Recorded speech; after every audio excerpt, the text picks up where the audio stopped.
नमस्कार दोस्तों, जय जोहार। मैं कौशल तिवारी और बिहनिया संझा में आपका स्वागत है।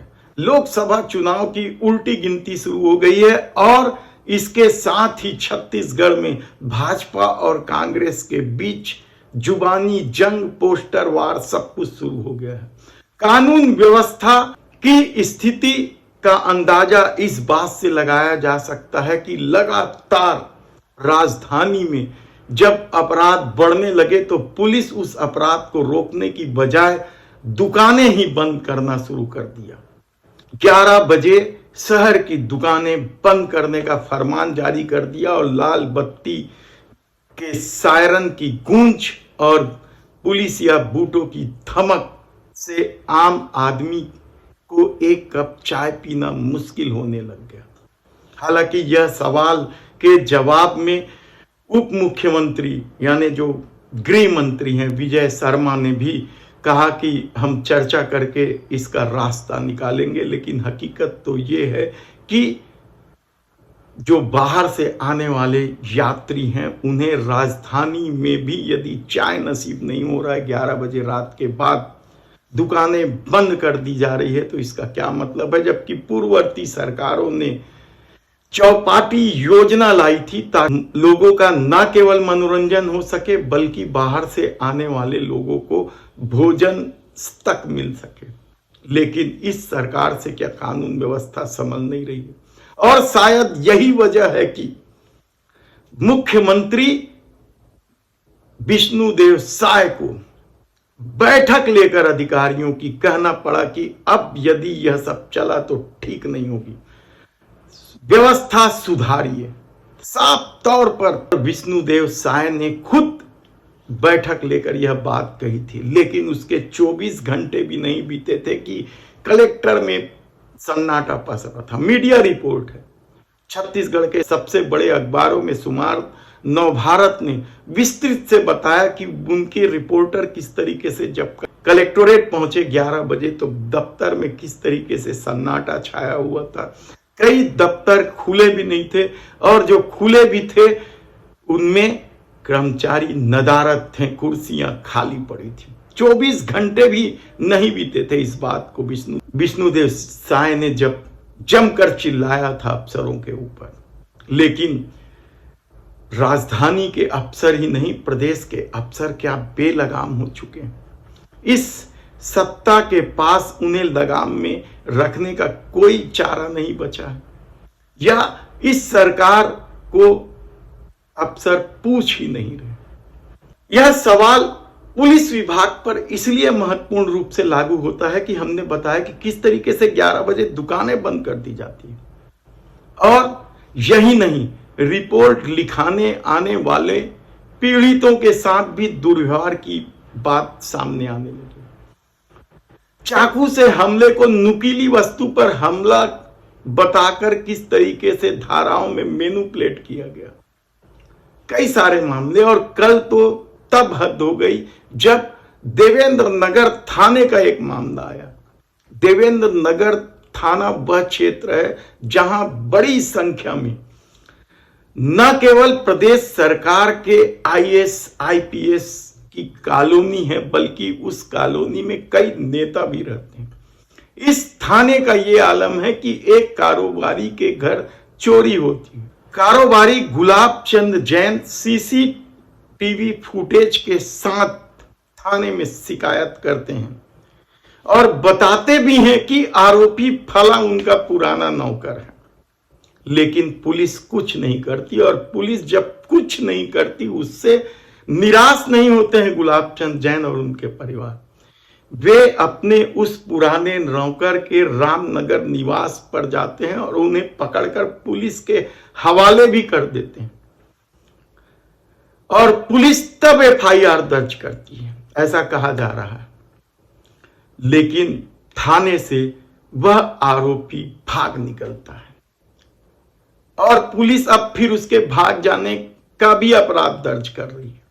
यानी सोचिए कि किस तरीके से राजधानी के थाने चल रहे हैं, वह थाने जो वीआईपी श्रेणी में आते हैं, उस थाने का यह हाल है तो फिर बाकी जगह क्या स्थिति आप आसानी से समझ सकते हैं। लेकिन सरकार डबल इंजन की सरकार है, मोदी की गारंटी है और इन गारंटियों को लेकर अब लोकसभा चुनाव में जुबानी जंग शुरू हो गया। कानून व्यवस्था को लेकर भी कांग्रेस हमलावर है, तो दूसरी तरफ भारतीय जनता पार्टी ने अपने आईटी सेल के माध्यम से उन कांग्रेस के 6 प्रत्याशियों पर निशाना साधना शुरू कर दिया है। किसी को भ्रष्टाचारी बता रहे हैं तो किसी को कुछ और, लापता बता रहे हैं। जो कोरबा की सांसद ज्योत्सना महंत, फिर से चुनावी मैदान में उन्हें लापता सांसद के रूप में कार्टून प्रसारित किया गया। इसे लेकर कांग्रेस ने ओछी राजनीति कहा। भारतीय जनता पार्टी को इस बात का एहसास है कि लोकसभा चुनाव अब बुरी तरीके से पराजित होने वाली है। उसके पास मोदी जी के वायदा खिलाफी का कोई जवाब नहीं है। तो जन सरोकारों के मुद्दों से ध्यान भटकाने के लिए भाजपा लगातार स्तरहीन राजनीति कर रही है। कभी हमारे राजनांदगांव के प्रत्याशी के बारे में अनर्गल पोस्टर जारी किया जाता है, तो कभी हमारे जांजगीर चांपा के प्रत्याशी के बारे में अनर्गल पोस्टर जारी किया जाता है। अब तो उन्होंने सारी मर्यादाओं को तार तार रख के हमारी महिला प्रत्याशी जो कोरबा से सांसद हैं, हमारी प्रत्याशी हैं श्रीमती ज्योत्सना महंत के बारे में एक अनर्गल पोस्टर जारी किया है। यह भारतीय जनता पार्टी की हताशा का परिचायक है। ये पोस्टर बताते हैं कि लोकसभा चुनाव भारतीय जनता पार्टी बुरी तरीके से पराजित होने वाली है और इसी हताशा में इस प्रकार की निम्न स्तरीय हरकत कर रही है। यही नहीं, कई मामले को लेकर इधर जो प्रत्याशी तय हुए हैं उनमें अब भाग दौड़ शुरू हो गई है। हालांकि आचार संहिता नहीं लगा है, लेकिन राजनांदगांव में तो ऐसा लग रहा है कि चुनावी जंग छिड़ गया है। यहां से छत्तीसगढ़ के पूर्व मुख्यमंत्री भूपेश बघेल को कांग्रेस ने टिकट दिया है, तो भारतीय जनता पार्टी ने यहां कोई बदलाव नहीं किया है और अपने सांसद संतोष पांडे को ही टिकट दिया है। दोनों के बीच बेहद ही जुबानी जंग चल रही है। कल भूपेश बघेल ने ट्वीट करके यहां तक कह दिया कि संतोष का फल मीठा तो होता है, लेकिन राजनांदगांव में यह कहीं मीठा नहीं है।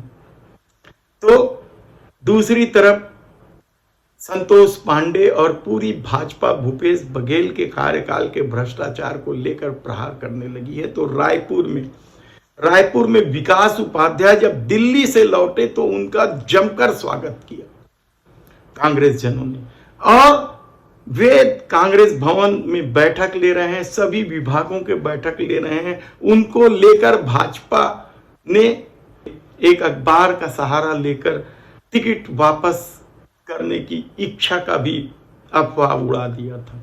लेकिन विकास उपाध्याय ने वीडियो जारी करके बताया कि वे चुनाव लड़ रहे हैं, और न केवल लड़ रहे हैं बल्कि उस कद्दावर नेता बृजमोहन अग्रवाल को हराने का भी दमखम रखते हैं, और कांग्रेस पूरी तैयारी कर रही है। हालांकि लोकसभा की स्थिति देखें तो यहां के 9 विधानसभा क्षेत्रों में से 8 पर बीजेपी का कब्जा है, लेकिन विकास उपाध्याय युवा नेता हैं, वे राष्ट्रीय महासचिव तो हैं ही हैं, बेहद ही सक्रिय रहते हैं। पूरे 24 घंटे की राजनीति यदि बृजमोहन अग्रवाल करते हैं तो विकास उपाध्याय भी उसी तरह की राजनीति करते हैं। तो ऐसे में जंग रोचक हो चुका है। परिणाम क्या आएगा कहना मुश्किल है। तो एक और मामला कांकेर में गहराने लगा है। कांकेर में उस व्यक्ति को, भोजराज नाग नाम के व्यक्ति को भारतीय जनता पार्टी ने टिकट दे दिया, जिन पर महिला के अपहरण का न केवल मामला है बल्कि उसके आपत्तिजनक पकड़ाए जाने पर पिटाई भी हो चुकी है।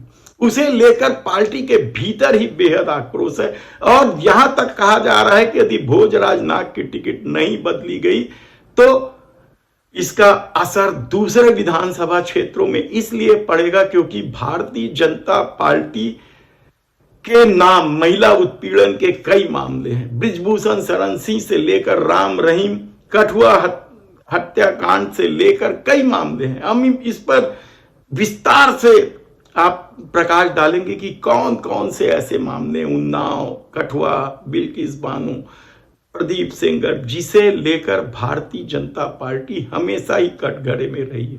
हालांकि देश के प्रधानमंत्री नरेंद्र मोदी का बेटी बचाओ बेटी पढ़ाओ का नारा है, लेकिन इसके विपरीत किस तरीके से छला जाता है महिला आरक्षण हमने कल ही बताया था कि महिला आरक्षण बिल तो पास कर दिया गया, लेकिन वो लागू कब होगा कोई नहीं जानता। और इसे लेकर राहुल गांधी ने प्रहार करते हुए यहां तक कह दिया है कि उनकी सत्ता आते ही 50% महिलाओं को नौकरी दे दी जाएगी।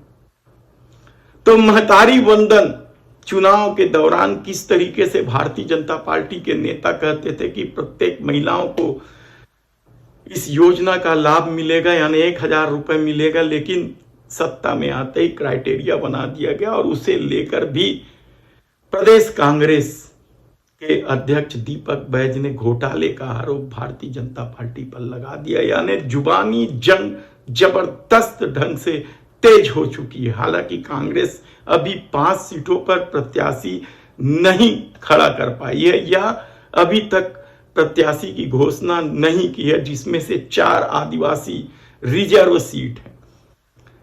कांकेर, बस्तर, सरगुजा और रायगढ़, उसके अलावा बिलासपुर एक सामान्य सीट है। ये यहाँ पेंच फंसा हुआ है, किसे टिकट मिलेगी इसका पता 2-4 दिनों में चल जाएगा, क्योंकि कहा यह जा रहा है कि सूची तैयार है, यानी नाम तय हो गए हैं, बस सचिन पायलट का इंतजार है। ऐसी परिस्थिति में सवाल तो यही है कि लोकसभा चुनाव में जब पिछली बार कांग्रेस केवल 2 सीट जीत पाई थी, तो क्या इस बार जब परिस्थितियां विपरीत भी हैं, क्योंकि पिछली बार तो सत्ता में थी कांग्रेस, भूपेश बघेल की सरकार थी और 2 ही सीट जीत पाए थे। इस बार तो विष्णुदेव साय की सरकार है और उन्होंने तो पूरी ताकत लगा दिया। आईटी सेल से लेके तमाम उनके मोर्चा संगठन जुट चुके हैं। तब कांग्रेस कितनी सीट जीतेगी? धन्यवाद।